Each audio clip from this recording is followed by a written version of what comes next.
May press conference po ngayon si Davao City Mayor Sara Duterte. Pakinggan po natin.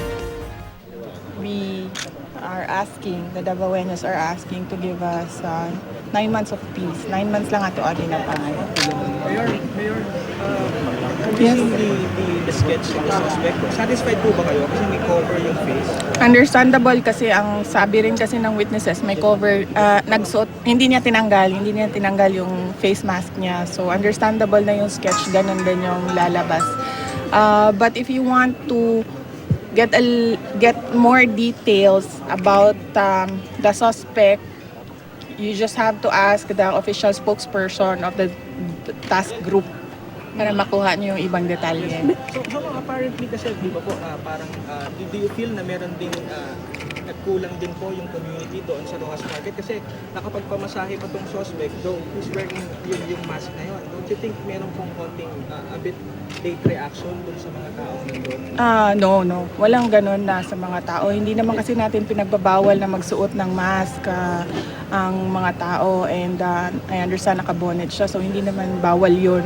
In fact, mabilis na yung reaction nung isang witness nung nakita niya na naiwan yung gamit, sinabihan niya kaagad na naiwan mo yung gamit mo. But syempre, hindi na pinansin nung lalaki. Mayor, can you confirm yung bank account para for those who want to help the victims? Yes, the official bank account will be the city government land bank account. Hindi na ko memorize ng bigla.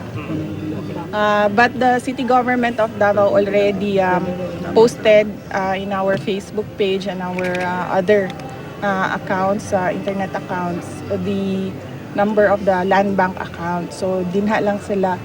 I suggest that all your donations, you direct it to the city government of Davao account. Mayor, napasok kami sa CD kung sino yung city director natin. Wala pa, ma'am? Pero may shortlist na. Wala pa, ma'am. One of the victims at the ACU is also a pregnant woman Oo. similar. Well, I commiserate with her sa nahitabo sa iya. And as I said to everybody, to all the victims, that I'm sorry for what happened. Pero may educational assistance na rin, Mayor. Ang ginatanaw pa namo, ma'am, depende sa situation man good. Like some of them are single, so wala sila yung mga anak. Katong mga breadwinners lang. Mayor, may planning to put up ang monument, memorial monument sa plaza. Yes, oo. I already directed the city administrator to commission a Davao artist to design the permanent memorial marker. Sir, Pero wala pa tayong budget na, Mayor. Wala pa yung budget, ma'am. Naapatan sa design stage. So, temporarily, kana lang sang ato ang gibuhat na cordon. Maulang sa na ato ang memorial marker. What about security? Last question, security at the night market, are you going to order a tighter security, meaning isang ingress lang po? I told them to discuss what needs to be done to improve the security measures in the night market and I told them also to adjust. Kung mas madaming tao, mas madaming nagbabantay. But I told them also not to have a knee-jerk reaction na lahat na lang ng tao ilalagay sa night market, wala ng tao sa ibang lugar. So, alam na nila yan. Okay. Last na lang po. Yes.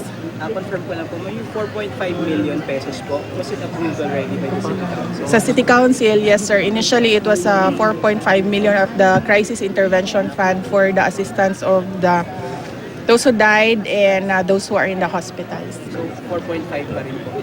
Sa ngayon, sir, yes. Oo. That is on top of all the others that were already expended. Like ang ginamit na funds ng CSSDO tsaka City Mayor's Office. Hindi pa kasali sa bilangan yun. Mayor, ano pa rin mapalitan yung chief ng It was already discussed with General De La Rosa. So he's asking for more time and I'm giving him that.